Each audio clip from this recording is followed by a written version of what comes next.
I've built a life around what I truly do feel. Most days, I feel like it's my calling. Some days, I was like, I made that up, Lord. I know I made it up. I'm sorry, Lord. What was I supposed? I was supposed to do crossword puzzles for. Like, see, you can see, Lord, how I got confused. You didn't want to give me a hint in the past. So, okay, all right, that's fine. And then all of a sudden, and then something will happen. Like, I knew it, guys. I was just playing. Thank you, Lord. You the best. You're the best.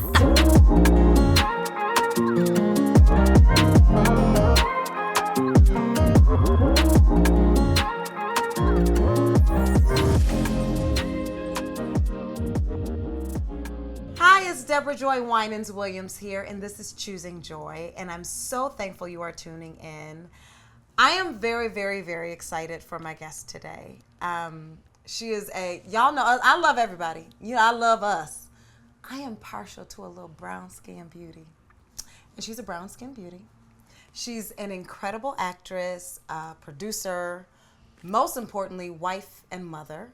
And she maintains it all while under the microscope of Hollywood. And that's a task, y'all. And so I'm looking forward to picking up some tricks of the trade from this amazing woman that is sitting next to me. So please welcome Ryan Michelle Bathé. Hi. I'm so excited to be here.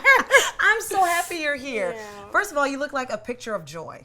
Oh, You just do. You look you. like joy. The yellow, you look radiant. Thank you. How are you feeling today?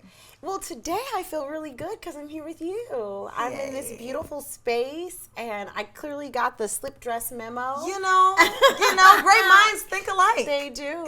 And this morning, it's funny. I said, I'm going on a podcast that says Choosing Joy. And I looked at my dresses and I said, which one brings me the most joy?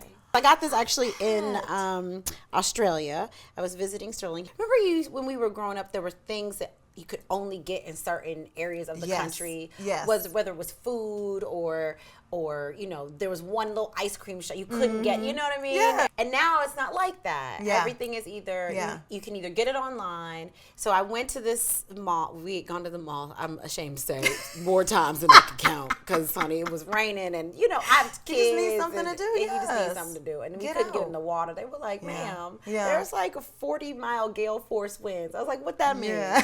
That mean you ain't getting in the water. So no water? I was like, is that why there's no, that's why no one else is out here. Show enough. The whole beach. Girl. So off to the mall we went. Anyway, Yes. so it was a company that only is Australian. So. Oh, I love that. So every time I wear it, I feel like I actually did bring a little bit back with me. It's always nice to find something that is really a piece of somewhere that you're not going to find anywhere else. That's beautiful. Exactly. I love that. And it takes a while to get to Australia, so I probably won't be going back. Yeah, that's like a day. It took a day. Yeah, my oldest brother lives there. Really? Yeah, he lives in Melbourne. Really? He married a woman from Melbourne. No, and she's lovely. I did not think he was going to stay there, and he's there. Yes. And it's so funny because my husband thought, it was like, Joy, why don't you get it? So they got married, and they were going to be at the time he was living in Boston. Mm-hmm. So they were going to be there. But on their honeymoon, she got pregnant. And which is a whole other miracle because they were told, oh, you guys are really gonna need some work to get pregnant. And God said, okay, boom. So she's pregnant. Fast forward to my wedding. She's like maybe 6 months, 7 months. And Carvin was like, well, Anna's got to go back because the visa isn't done yet. And so she's pregnant. Like, I can't, I got to go. I was like, oh, yeah, cool. That makes sense. It's like, but after the baby, we'll be back. Child, they 3 babies in. He ain't never coming back. And I remember telling T, I said, Carvin's coming back, because once the baby, and then he got pregnant again, he said, Joy, when are you going to realize he's not coming? He's not coming back. He's not coming back. So, yeah, it takes a long. I do. And their babies, they have 3 beautiful babies.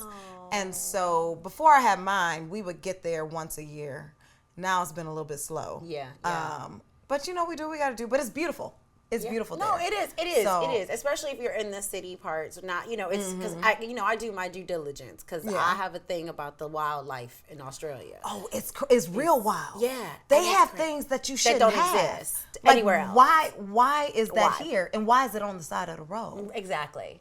Yeah, Near me. I don't believe in that's not my ministry. My ministry is not wildlife. So my ministry is to figure out where it is and then go the opposite direction. And we would minister together. See?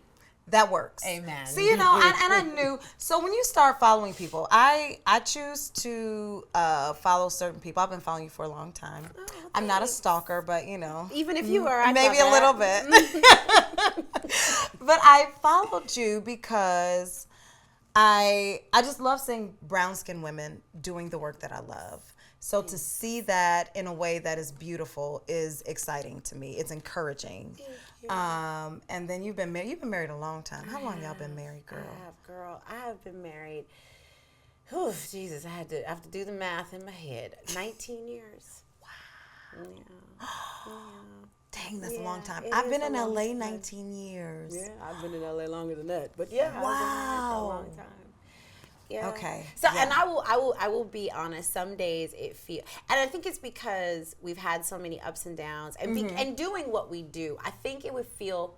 I wonder. Actually, I don't know. This is me musing. I wonder if it would feel different if we had 9 to 5s. Yeah. Do you know what I mean? If our day-to-day life was predictable, was structured, and it was we could count time on our vacations and I don't know if it would because all I know is this. Yeah. All I know is I don't know. Yeah. I don't know when the next job is coming. And would you be happy though in that I don't know that I could live in LA. Yeah. And do a 9 to 5. Yeah. I don't know how people do it here.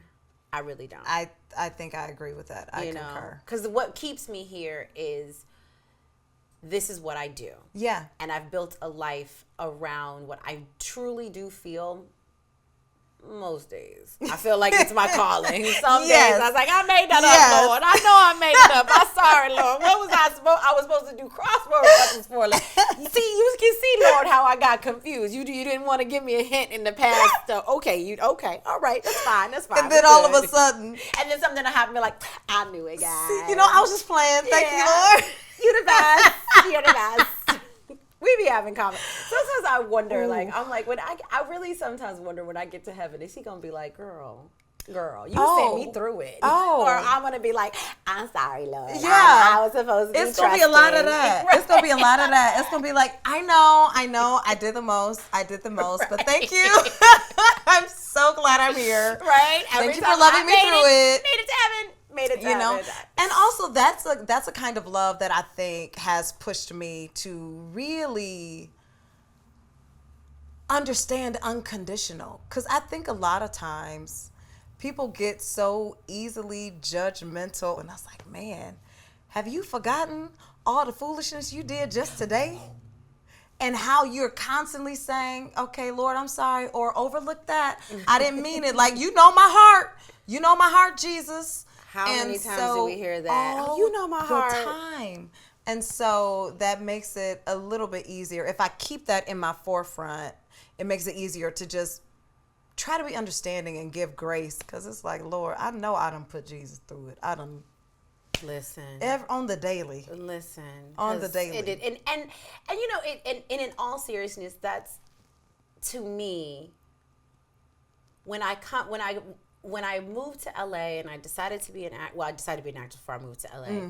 But sometimes I wonder, it's like when, in the old folks, the song, a closer walk with thee, a closer walk with thee. Sometimes I'm like, was this all just to have because I don't know if I would have a closer walk, God, if I was in a situation where it was like, fill this out and you get this job. And then this happens, and then you could trust the world a little bit more. Yeah, it's like being an actor is like jumping out of a plane without a parachute. Yeah, and you just don't know, and you don't know. And I look at my friends now; everybody's kind of in a similar place because a lot of women are coming to that I have that are friends of mine that are lawyers and doctors. They're like, having to ask themselves, okay, so now what? I did all of that, and I kept my head down, and I did everything right, and I still didn't get the promotion. So they're kind of in the position that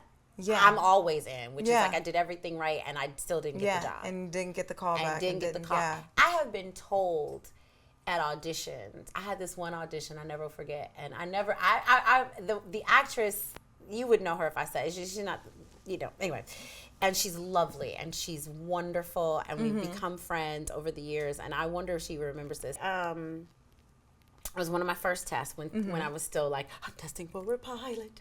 This means something. You know what I mean? And it always does. I'm always grateful. But, things lose the importance of it all, the specialness of it all, right? Yes. So I'm testing for this pilot, and I went in, and this was back in the day when you would still test in, like, theaters, like CBS and ABC. They have theaters on, like, their never on their, not sets, not on their lots. On the lots. lots.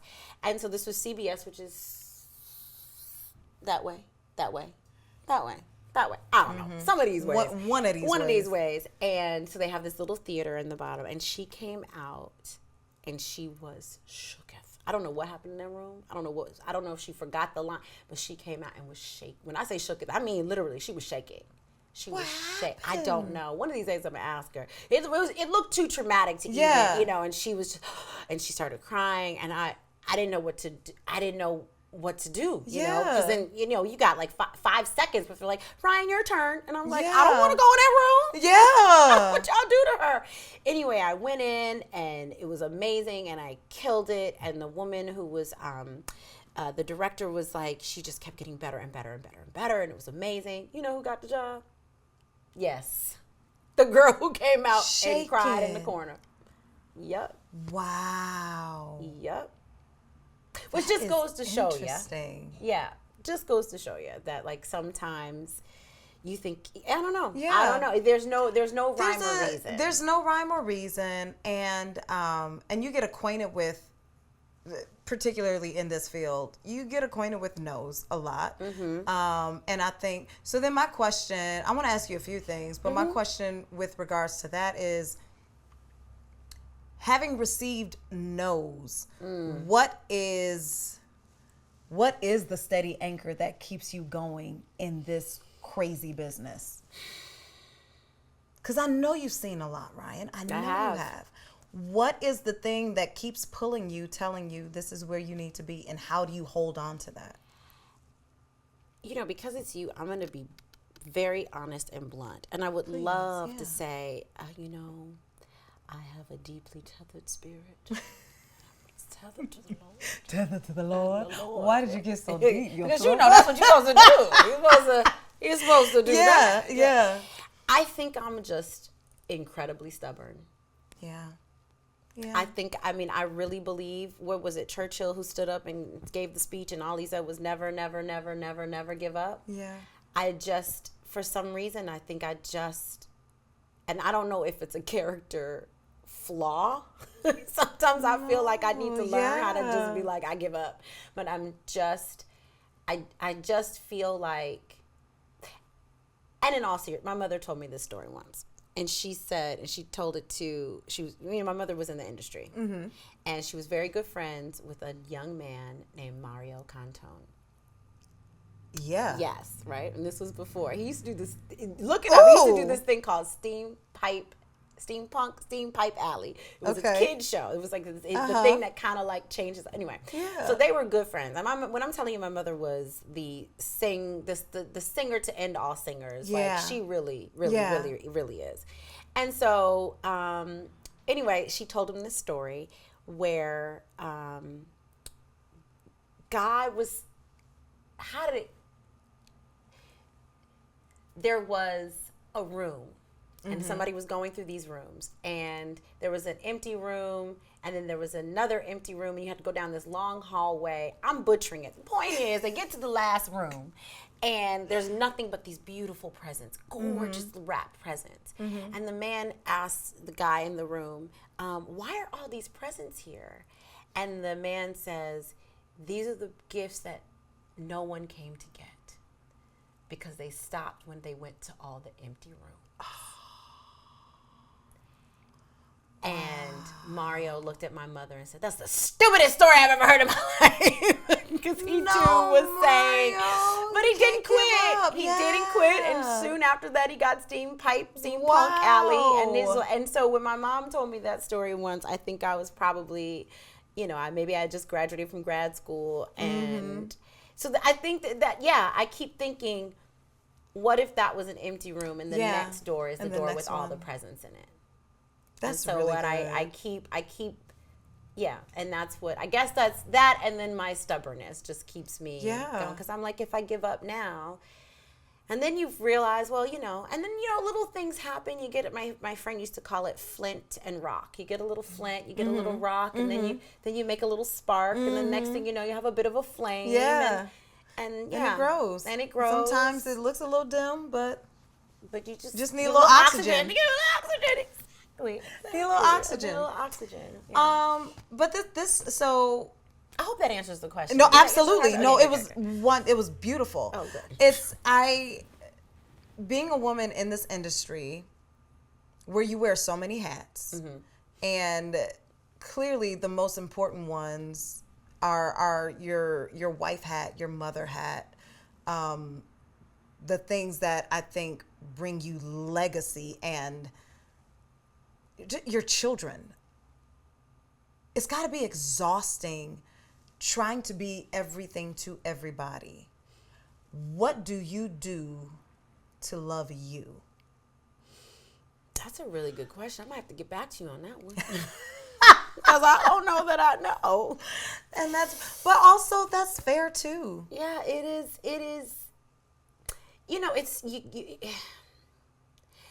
the unfortunate thing about, I don't know if it's LA or just modern parenting, but it is relentless. It is go, go, go, go, go, go, go, go, go. And especially in LA when you have to drive everywhere, and you have to I know it sounds trivial, but traffic is a huge part of your life. It's major, right? You have to organize yourself around traffic. And so I think, for me, I have to remind, and I'll be perfectly honest with you, when COVID hit, I slept for 3 weeks. Oh, that's beautiful. I was so tired. Yeah. I remember at one point I felt this little hand, and it was my youngest pulling the covers over me. Oh. So he could go and do, because honey, they were living their best life. They were like, she sleep. Oh man, we got party. My cousin was with me at the time. They was staying up, listening, watching movies. I didn't even know until last week. She's like, remember? And then I was like, when was all this happening? She was like, you were asleep. And I slept for 3 weeks because I was so tired. I did. Wow. So there is a relentless pace, and I guess for me, I don't know. I do think I'm going to have to figure that out, because I can't just go and hope for the world to shut down, because I don't know how to do it. Yeah. Absolutely. Because your body will shut down on you. And that's the thing. So I just turned 42, and Happy birthday. Thank you. I am learning that my body don't move the same. My health does not move the same. No. And I think in particular, women's health at this age is it's not the same as it was in my 30s. Right. And so I'm finding different things that will give me a little bit more energy. I keep reading up about this perimenopause, because I'm like, well, what is that? And how do I know if it's done hit? The moment I get hot, I'm like, is that it? I don't know what's going on. I'm the same way. What is, have you done major changes as far as your health? Or is that something that you want to continue to just discover? Well, I will be, when I was in my 20s, my bank account was so fragile. I was like, I can't get sick. It was thin. I can't be polling sick. I can be sick. I can't afford to be sick. But I can't be polling sick. I can't do both. Because I will be out of here. I said, I can't get a hangnail. Yeah. I can't afford the clippers. Look. It was, Neosporin? Who got Neosporin? You got Neosporin money? You got some Vaseline? Because that's all I can afford. That's it. Vaseline and ginger ale, you'll be all right. Look, couldn't even afford the ginger ale. It was slim pickings. It was slim. Yeah. So I think back when I was in my 20s, I really took on whatever I could do for my health that was free. Oh, yeah. And so I did a lot of research. Like, I mean, whether it was yoga, running, I did a lot of, because the steady state cardio to release the endorphins. Yeah. Literally all of the things that I could do that were, went to, I think it was Target, or not Target, it was TJ Maxx. And I found a VHS tape of yoga from Crunch. Remember that? That's how that is way back in the day. And that was my yoga. And I put that little thing on, and then I would run around I was still living in New York. I would run around the reservoir. Yeah. Remember the Mari Windsor? Oh, you probably don't remember that. There was this Pilates. God. Yeah, she passed away. May she rest in peace. And so literally, I think and I'm not one of those people that's going to be like, I have to do some yoga and you'll be fine. Yeah. I'm saying I personally started a regimen of things that were low cost or free because I literally had no options. Yeah. And I was like, I literally can't get sick. You can't. But that's a beautiful thing. I think especially for younger women listening, finding all of the things that are available to you that you don't have to pay for, and really digging into your health at an early age so that you're not stuck, at 40, 42, whatever, trying to figure out, well, why do I have this symptom, or what's going on here? There are things that are naturally going to happen, right? But how can we be preventative? And I think growing up in the D, in church, we didn't talk a lot about health and about understanding our bodies and the changes that they will go through.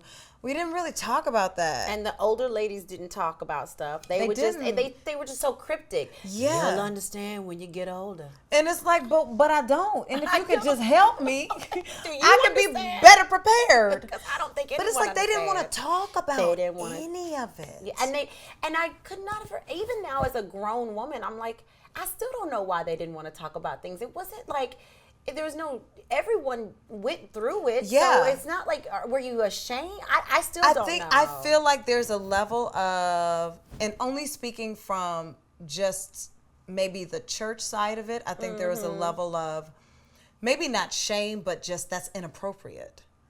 We don't, and then probably a lot of them not fully understanding themselves. Yeah. And so then they can't really give what they don't know. They just know something going on. That's true. And they don't know if it's normal or not normal or whatever. So it's just.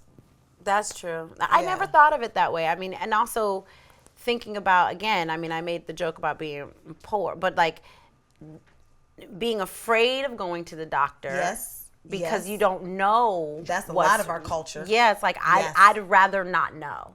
Yeah. Because if this pain could just be whatever, or it could be something bad. Or it could be, And if you think about even 40, 50 years ago, if you were diagnosed with cancer, God forbid, that was kind of it. Yeah. Now we can have the conversations where because there's hope. Yes. There's so much hope. There's hope. Just because you get a diagnosis doesn't mean, I'm sure we all know and have that friend that got diagnosis and is fine now. But I don't know that our mothers, grandmothers, aunties had that story. Yeah. I agree. Like she got diagnosed and was fine. Yeah. It was she got diagnosed and she was gone. Yeah. So maybe that's another reason why they just didn't want to know. I think so too. And it's funny because growing up you always hear knowledge is power, but for some people it's something that will shift them in a space where, because very few people can get news like that and see it as a way of, well, I'm just going to live my best life until. Yeah. Very few people. Yeah. They can't. Yeah. My mother-in-law, she has ALS. And it was interesting because it was like the minute it was spoken, this is what you have, it felt like weeks. Yeah. It wasn't, but in my memory, it felt like 1 minute she was fine, and then she wasn't fine. I don't want, but you know what I mean. 1 minute it was like, we just don't know. We don't know, something's wrong. But this she'd hurt her foot. That's not healing really well. Yeah. And then this happened, but it could be, and then when it was like she got that diagnosis, and then it was like, it was almost like the clouds parted, and it was like, oh, and then. And she's still with us. She's still with us, but she has ALS, so she's I don't even know if they use the word paralyzed when it comes to ALS, because it takes your muscles, your muscles, and but it's taken everything. It's taken everything. She's still there, so I shouldn't say everything. God, thank God, she's still there mentally. But it's hard to communicate. Because when you can't. And you often wonder, it's so interesting. I'm very sorry to hear that. It's life is, girl, life been lifing.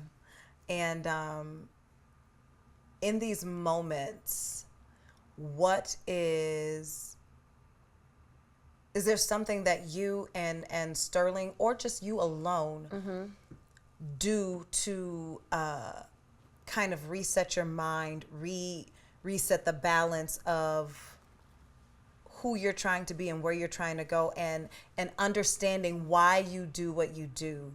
I think, and I asked that because I recently did an episode, and I was sharing that my mom has Alzheimer's, and she was diagnosed in January of 2020. And then she lived with me from 2022 up until this past May. But we had to make a change because it was just, the decline was happening so fast. My mom's only 72. Oh, and so it's just been really, she's so young, and it's heartbreaking to see, but you can't not see it. And so I think the thing that I try to remember, and it's something that I have to do every day, it's like, okay, God, well, she's your child, and you love her way better than we could. What is the thing that I can do to bring more joy, and to make sure my son sees joy regardless? Because that's what we want. We want our kids to understand life is going to life. Situations will arise. How do we find the joy in it? Or even if we can't find the joy, how do we see our way through it without giving up, without letting go? Is there a certain, maybe not mantra, but something that you do, that you hold on to, that can shift your perspective when you need it? Well, first of all, honey, I'm sorry. Thank you. And she has an incredible daughter. Thank you. So if anything gives you peace, no. Right? Yeah. Thank you. I appreciate that. Yeah.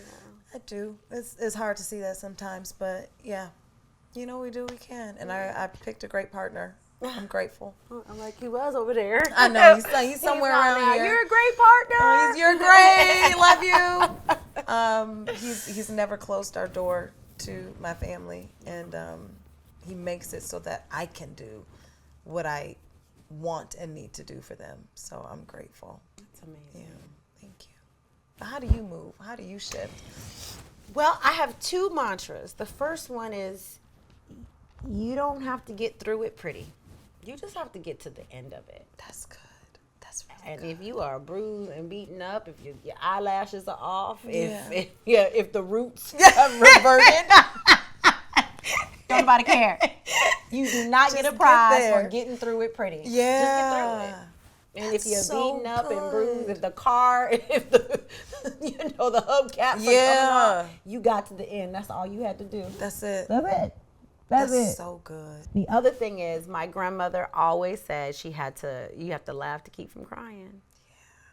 Sterling and I have some of the probably darkest senses of humor. And I will tell you. So he's trying to teach me how to play the. I was an only child, and I'm very churchy. and I'm very black. Yes. But the whole dozens passed me by. I never could get the Yo Mama, I could never get it. I never knew how to get the jokes. I never knew how to play it back and forth. Okay. So as an adult, he's been trying to get me to, and and so the joke in the house is, Mama's gonna go dark. Mom's gonna go dark. The kids, because the kids are learning. Yeah. And yeah. So the joke now is just, your mom has ALS. They'll literally just randomly say that because in one time he was trying to teach me, and he was like, okay, see, now that's too far. That's too far. You went over the line. Over the line. Right. And I was like, I heard that. You're right. That was, okay, the line was, and I trying to jump. He was like, wait, jump. Let's bring it back. Let's bring it back. So that's so, also, because I'm laughing, I might be dark too. And that's where we are. And you are, that's where you gotta laugh. T tells me that he's like, you always seem to find the line and then go over it. And I'm just like, well, I'm sorry. I don't mean to.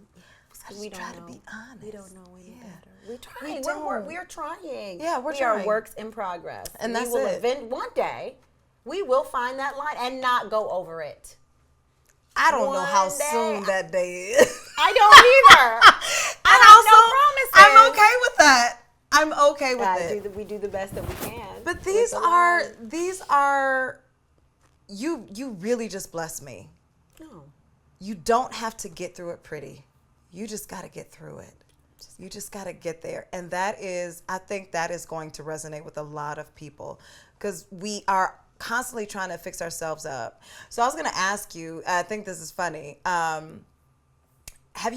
What are some of your self-realizations you've had since being married? And I asked that at this point because I thought marriage was a certain way. I thought it was going to be a certain thing, just how I grew up, this is what marriage looks like, this is what it's supposed to be.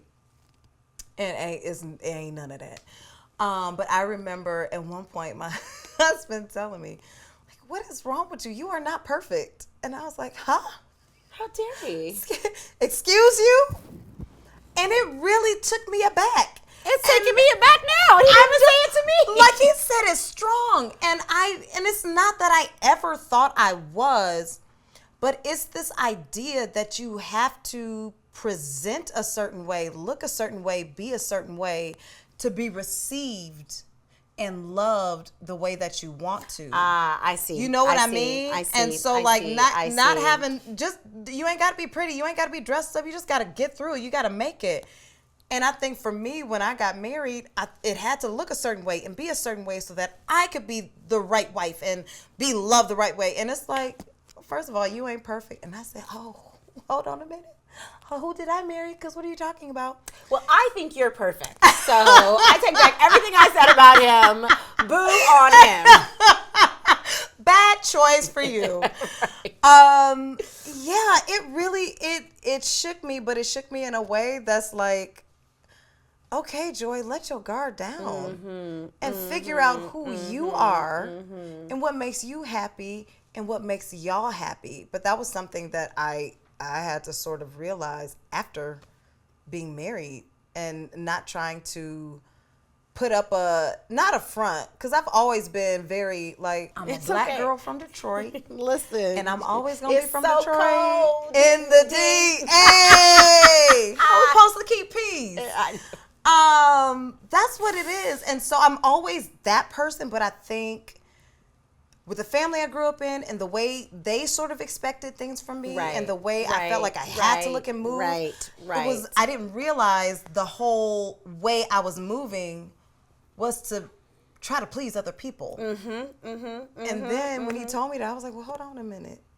Well, if I'm not, and I'm probably not going to be, how do I figure out who I am and what that looks like, and then get comfortable in that skin and move? And that didn't happen until probably a couple years into our marriage. Yeah, no, it is. Well, unless you marry. Okay, so back in the day, people were marrying people who came from the same lineage in a way. Mm-hmm. You know what I mean? Mm-hmm. It was like they all did. When I think about, and my grandparents could not have, and I never met my grandfather, so but I assume they could not have been more different. Mm-hmm. But they were also both from the country. Okay. You know, one was from Tennessee, one was from Mississippi. Like, different, but also like the same. Yeah. I never forget. And we had been married, I don't even know, maybe 2 years, maybe 18 months, and I had these beautiful glasses. Somebody had given us some glasses for some champagne flutes, I think, for our anniversary, right? Mm-hmm. And like you, there are things. Mm-hmm. You're a married woman, like that your life is going to be a certain thing in a certain way, and you're building your dishes and your glasses, and it wasn't about the things, but what the things represented, right? And in my mind, I wasn't being materialistic. I was just, this is what a lady does, and this is how you have a beautiful home, and a beautiful home is a representation of a beautiful spirit, and all of the things. Yes. And oh my God, you get it! Right? I totally get it, because that's what we were taught. Yes, that especially from a church. I mean, I grew up Pentecostal. Yes, I grew up Pentecostal. Girl, what? Girl, yes, with the thing on the honey. Speaking of group, that's how I grew up. That's all I knew. That is all I knew. Wow. That's all I knew was speaking in tongues. I thought that's what all church was. And running around the church. Running, backflips. I've seen it all. I've seen splits. I would invite friends and be like, "Nah, if she take off, don't worry about it. Just let her. She gonna take off and she'll be back. It'll be okay." I didn't even have friends. Everybody was in church. If you did not go to my church, you couldn't be my friend. Like, how could you be my First of all, we were in church 24/7. So how am I gonna meet anybody outside of this? You know? Yes. But there was this way of being. Mm-hmm. Again, it wasn't and I realize now, and I've said this to Sterling. I said, because Sterling grew up in a house where he had a grandfather who was very much the boss of the house. Mm-hmm. And I grew up with a grandmother who was very much, because I didn't even, my grandfather was gone by the time I was even born. Yeah. So what was important to her was the trappings of, I was here and I mattered. Mm-hmm. And to her, that was beautiful dishes. Yeah. And her iron sheets. Yeah. Sets of sheets. Yeah. And it became like, this is how you know that you're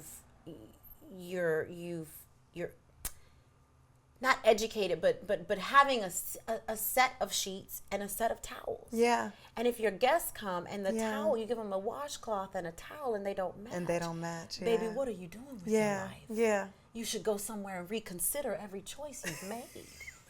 If your forks and your knives don't match, then baby, you fail. Yeah. Because it's something in your world. Look at this drawer. Look. What happened here? Look, right? Terrence, I'm not crazy. She's not crazy. Let's open this cabinet. Now, why you ain't got not one glass that matches the other? Yeah. What have you done? Yeah. Let's pray on it. Let's pray on it. Because you have made mistakes. You didn't care enough. We're just going to ask for some forgiveness, and God is going to work it out. God knows your heart. Yeah. But this cabinet can't continue like this. It can't. Like, what is she doing? Yeah. Right? Back to the champagne flutes. Sterling broke one. Oh, exactly. Oh, yeah. Exactly. And I remember standing there, and I remember thinking, I ain't never gonna have nothing nice.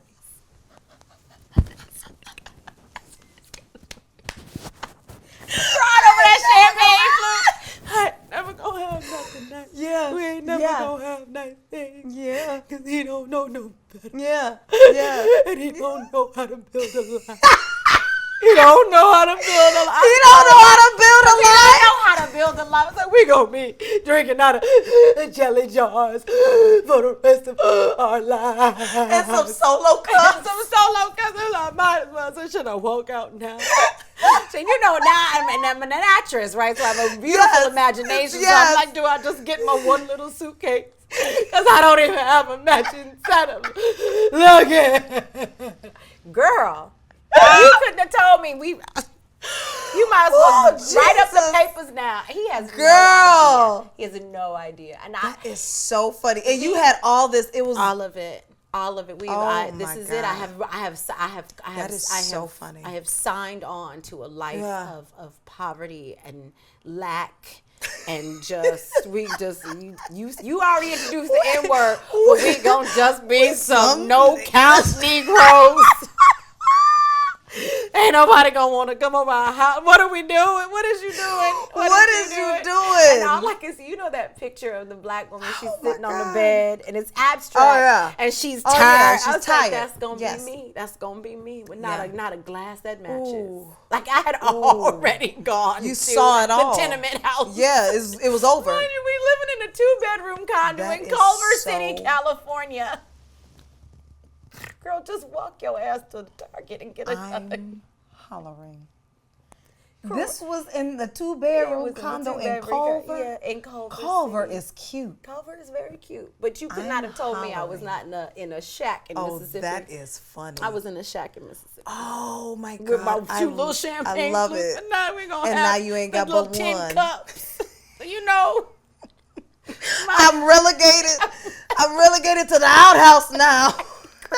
Could not have told me. Oh my God! So I feel you, and I think again we talk about the women and I recognize now that they could not help but tie so much of who they were to what they had because they had so little. Yeah, and that sheet set wasn't just about the sheet set. No.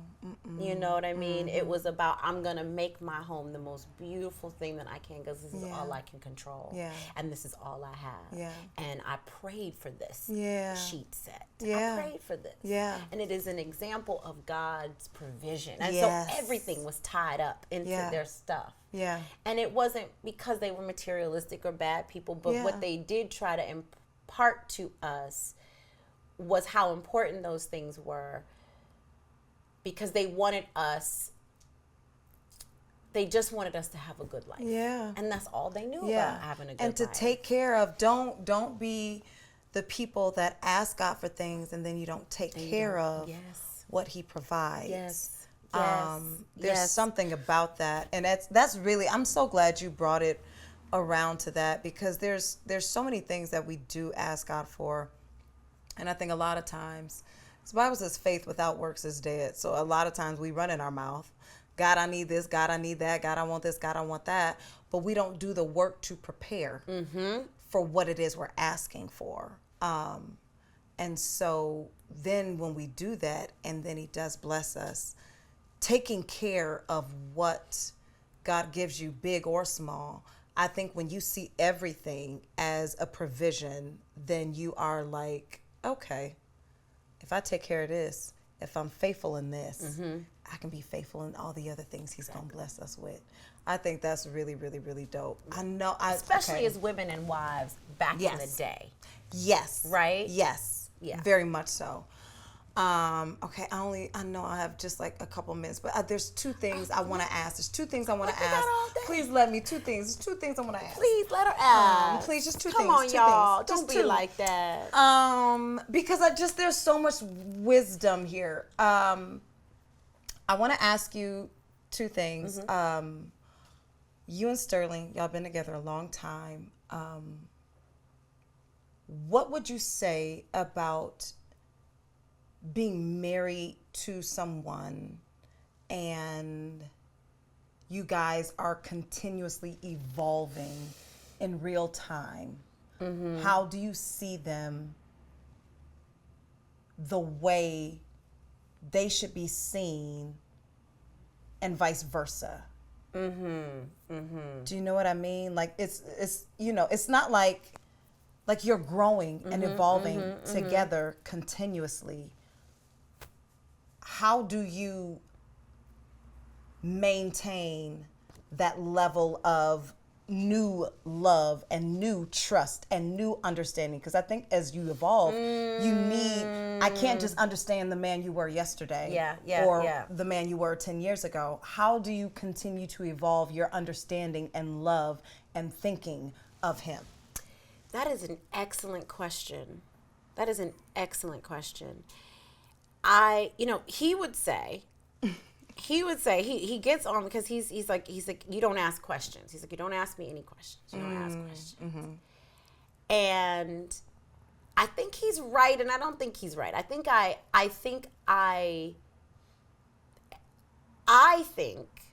I'm trying to listen to what's said and what's unsaid, right? And I really try to bring the skills that I have learned as an actress to our relationship, which is listening, which is a very active listening. Yes. You know? But he brings the skills of acting to our relationship because he's infinitely curious and he's always asking questions. Well, why did you do that? And when you did that, you know what I mean? So I think on the surface, sometimes it looks to me like I'm like, why you asking me all these questions? What you know? You know? Yeah. And then it looks like to him like I'm kind of stoic, evading, you know, because I'm not asking questions. Whereas in my world, I'm actively listening, and he's actively asking questions. And sometimes I think, oh God, I got to get better at asking questions, which I do. I do, but I definitely think that there's something that happens. And again, I hate to go back to the fact that we do what we do for a living. Because there's so much obvious change that happens, you know?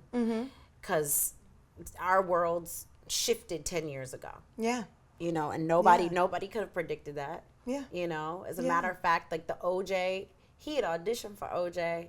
It was months later. You know, because, you know, they do the thing where they're like, well, we have to go to London. We can't find anyone here who could possibly play Christopher Darden.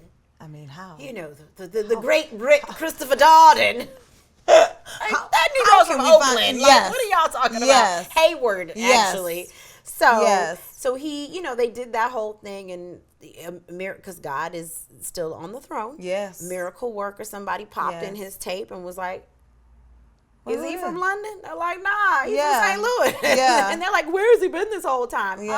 Right up under your nose. Right up under your nose, exactly. And even at that doesn't mean that your life is going to shift so dramatically. But it, you know, it did. It just happened to shift. So I get a front row seat of watching that evolution, and then I also get a front row seat as to watch him hold so tight to the people. He cleaves to the people that knew him when none of this was happening. And I've watched him do that. So I think that in terms of the evolution, I do get to love who he was. I get to love who he's becoming, and I get to love who he is, because all three of those things are so important right now. In terms of staying grounded. And staying attached to the people that loved us when. So we have this really wonderful group of friends that we met at school. We met at Stanford, and you know, part of, I think, our marriage, and I don't want to say we're bringing other people into marriage because I don't want nobody to get construed, don't get misconstrued. Although I do love sister wives. I love sister wives. I'm obsessed with Mormonism. I'm obsessed with all of it. That's a whole nother. You got to bring me on just to talk about different religions, because that is a whole. We have more. That is like More's literally coming. my Roman Empire. So we'll do a whole thing on just that. But anyway, but I think that for us, having those connections to who we used to be is very important, because that helps. I think it helps us love each other better, because we love each other in the space of community, and not just the two of us just having to you know, figure it out. We have a community of people that get to remind us of who we used to be, of who we are, who we're becoming, and they knew us as a couple, they knew us individually. So I would say that in terms of that evolution, loving in community is very important for that. I think for us. It takes a village. Okay. You have one more question? I do. She ask one more question? I have one more question. I'm like, and it's literally, who do I need to appeal? It's just a one word that I need. And the question is, what is one word that you would want your sons to describe your life as?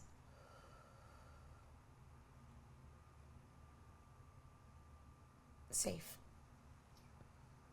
That I was a safe space for them. That our life was a safe space for them.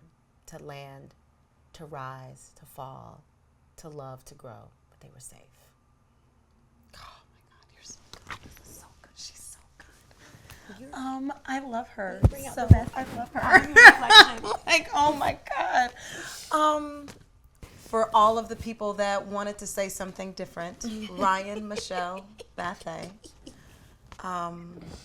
you are stunning. Oh, honey, thank you. You are really, really a gem. Your work is beautiful. It has been for a long time. You are such a beautiful human. So thank you for coming and choosing joy with me today. I appreciate it. And I am so changed by it. Anytime. Thank you so much for listening, for watching, for tuning in to Choosing Joy with the one and only, the gem that is Ryan Michelle Bathé. I learned quite a bit. I know I said in the beginning I was going to get some tricks to the trade. I have gotten so much more. The way I see myself, my house, my family, my child, and just this industry has changed because of this conversation today. So I'm very grateful. I hope you guys learned some things. Keep tuning in, press that subscribe, that like button, and let us know what you're thinking and feeling. Thank you.